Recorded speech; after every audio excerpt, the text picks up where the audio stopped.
Well, hello everyone, welcome to another video, and this is something that I have never had on my channel before. Went from a muscle car straight to the muscle bikes. Look at this stripped down hot rod bagger. I'm kind of kicking myself in the butt for not showing you all of the upgrades that I have done so far, but I'm gonna walk you through very fast what have I done to it now. And I'm on the process of installing something and I want you to guys see it. So we got a brand new exhaust, Chromeworks 2x2, awesome sounding pipes with the lower baffles. I'm gonna take those out and check out the sound on them.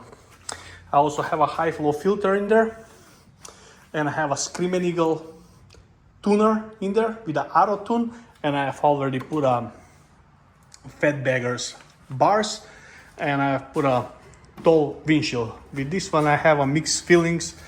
I'm gonna either get a shorter one or I'm gonna put a stock one back on because I like the way it looks and I'm getting a little buffeting or a little bit high speed wobble with it, and it's driving me totally insane.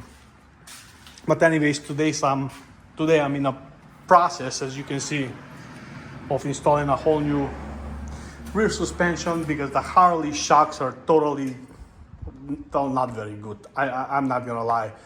They ride like shit, they handle like shit, and there are two different sizes on each side. This one got a preload spring over here, and the other one have nothing, just for the rebound settings, and it's whatever. They're not working very well. I'm not happy with them. So I did a little bit of research and I decided to go with the Legends REVO-A shocks for it. So I'm in the process of installing. It's a very simple install, guys. It's really just jack up the bike on a little flat jack there, just to get the wheel off of the ground and break loose those 3/4 bolts. The shocks are coming right out, and you put the new ones in. And the fun part of it, and it's a little bit what is involved. You gotta set the slack on this one so the bike gonna ride properly. So you gotta adjust them properly to set the slack on the shocks. These are 13-inch shocks, and we're gonna have about 1-inch slack on them. So we're gonna preload the spring until from the bike it's standing up in his on his own weight, and then the rider set down, the shock's supposed to go down about 1 inch for this particular setup over here. And they are also adjustable for the rebound. I'm gonna take them out later on and I'll show you when I put them on the bike. With this knob over here, you can preset. You got a 6 different setting. 6 is gonna be the most firmest ride, 1 is gonna be the most softest. So let's just put it this way. Number 1 is gonna be 1960s Cadillac, and number 6 is gonna be ZL1 Camaro, stiff ride.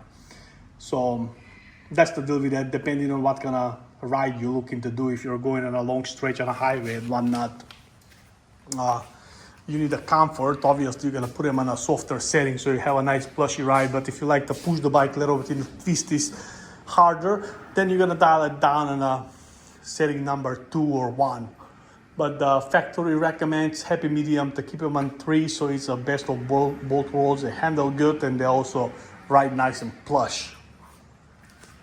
So anyways, guys, that being said, here's the bike so you can see it again. It's 2024 Harley Davidson Street Glide, and it's got a humongous motor.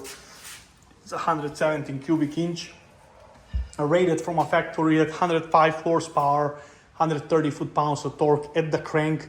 But I've seen bike that a fellow rider picked up at the dealership, and he had the same exhaust that I have with a Stage 1 upload from Screaming Eagle, and his bike made 110 horsepower and 125 foot-pounds of torque at the wheel. So that's pretty impressive. And I'm telling you guys, this bike got limiter at 107. That this bike runs strong. I mean, very, very strong. Reaches that speed limiter in no time. Anyway, that being said, guys, I'm not gonna be boring. You're cranking the wrenches over here. As I already have this pre-loose, you jack up the bike, you pull this out, pull this new ones in, then we're gonna set up together this slack and we should be good to ride. This whole job should not take you more than more than 30 minutes really to do it. And from what I'm hearing is installing this new suspension, new shocks is gonna be like a totally new different bike.